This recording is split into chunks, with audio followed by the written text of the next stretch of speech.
Bismillahirrahmanirrahim. Assalamualaikum warahmatullahi wabarakatuh. Salam sejahtera bagi kita semua. Saya Muhammad Zaki. Kali ini saya akan menyampaikan materi yang sangat menarik untuk kita diskusikan, yaitu terkait kepemimpinan. Materi ini merupakan salah satu materi yang dibahas dalam mata kuliah manajemen sumber daya manusia. Kita sering berpikir bahwa pemimpin yang ideal itu seperti apa ya, gitu. Atau ciri-ciri pemimpin ideal itu bagaimana. Pemimpin yang baik dalam sebuah organisasi atau sebuah perusahaan belum tentu akan sama baiknya jika diminta untuk memimpin perusahaan lainnya. Nah, untuk itu perlu kita pelajari apa yang dimaksud dengan kepemimpinan, ya.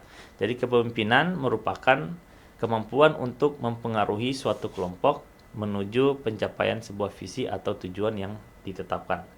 Kalau definisi pemimpin adalah seseorang yang menggunakan kemampuannya, sikapnya, nalurinya, dan ciri-ciri kepribadiannya yang mampu menciptakan suatu keadaan sehingga orang lain yang dipimpinnya dapat bekerja sama untuk mencapai tujuan dari organisasi. Jadi bisa dikatakan bahwa kepemimpinan atau pemimpin itu adalah orang yang dapat meminta orang lain untuk mengerjakan sesuatu yang dia inginkan.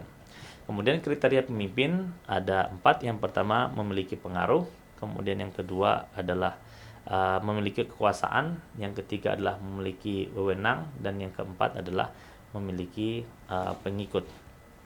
Baik, pada umumnya terdapat 2 pola dasar kepemimpinan, yaitu gaya kepemimpinan yang berorientasi pada hubungan antar manusia, ya, yang kita kenal dengan gaya kepemimpinan transformasional, dan gaya kepemimpinan yang berorientasi pada tugas yang kita kenal dengan kepemimpinan transaksional.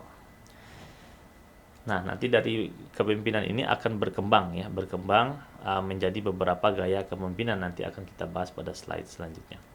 Kemudian ada beberapa teori-teori kepemimpinan, lebih dalamnya beberapa teori yang berhubungan dalam kepemimpinan, antara lain yang pertama adalah Great Man Theory yang menyatakan bahwa pemimpin itu dilahirkan, bukan dibentuk. Artinya, jika seorang pemimpin hebat, maka kemungkinan anak keturunannya akan menjadi seorang pemimpin hebat juga. Jika Presiden Soekarno, Soeharto, SBY, Jokowi, dan lain-lain disebut sebagai pemimpin yang hebat, maka anak keturunannya akan menjadi pemimpin yang hebat pula.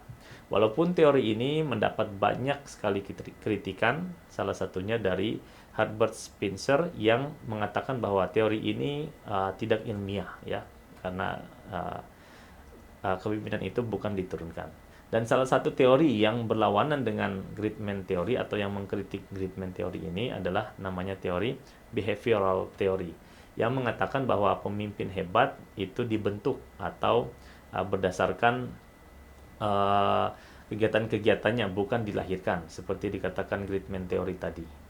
Menurut teori ini, seseorang dapat belajar dan berlatih untuk menjadi seorang pemimpin melalui pengajaran, pengalaman, dan pengamatan yang baik yang dilakukan oleh dirinya, gitu. Selanjutnya yang banyak disinggung oleh para ahli jika berbicara tentang kepemimpinan adalah teori tentang leader member exchange, yang mengatakan bahwa seorang pemimpin tidak mungkin memberlakukan karyawannya itu secara sama, ya. Pasti terdapat beberapa karyawan atau bawahan yang lebih dekat dengan pemimpinnya, lebih akrab dengan pemimpinnya, yang disebut sebagai in-group of LMX.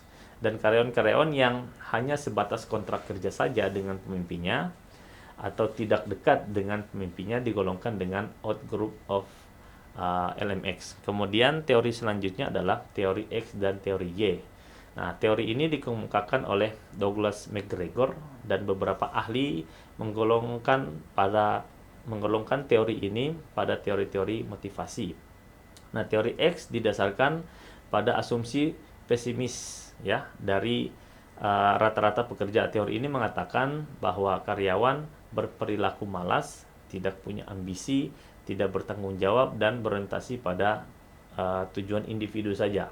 Sedangkan teori Y menjelaskan bahwa karyawan itu adalah orang-orang yang rajin, termotivasi, kemudian dalam bekerja semangat, menikmati bekerja di perusahaan dan bekerja untuk memperbaiki diri tanpa imbalan langsung. Sehingga terdapat perlakuan yang berbeda seorang pemimpin terhadap bawahannya, tergantung perspektif mana yang dianut oleh pemimpinnya.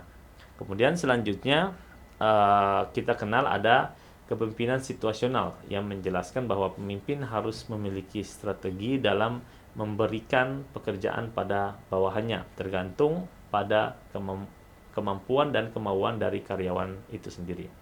Nah, kemudian teori kepemimpinan selanjutnya adalah teori PET Goal atau PET Goal teori yang dikembangkan oleh Robert House, yang menjelaskan bahwa pemimpin harus bertanggung jawab untuk meningkatkan motivasi bawahan dengan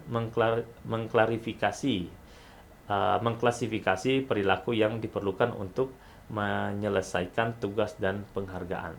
Intinya, pemimpin harus mengintegrasikan tujuan-tujuan organisasi dengan tujuan individu atau karyawan, agar karyawan lebih termotivasi dalam melaksanakan tugas yang diberikan. Kemudian terdapat beberapa gaya kepemimpinan dari pengembangan tadi, teori task teori dan teori hubungan yang merupakan pola dasar dari kepemimpinan. Berkembang beberapa gaya kepemimpinan. Yang pertama yang kita kenal adalah transformasional, ada transaksional, kemudian karismatik, ada kepemimpinan otentik, kepemimpinan melayani, kepemimpinan pemberdayaan, dan paternalistic leadership atau kepemimpinan yang lebih ke otoriter atau ke arah yang lebih ke militer gitu. Nah, kemudian sumber-sumber kekuasaan. Dalam penghujung video ini saya akan menjelaskan terkait sumber kekuasaan atau faktor-faktor yang dapat menjadikan seorang sebagai pemimpin, yaitu yang pertama adalah legitimate power atau kesepakatan anggota organisasi bahwa individu dalam peran-peran tertentu dapat menentukan perilaku tertentu dari orang lain. Kemudian yang kedua adalah reward power atau kekuasaan yang lahir karena seseorang itu memiliki lebih banyak uang sehingga dia memberikan reward kepada bawahannya dan bawahannya itu mau mengikuti apa yang dia inginkan.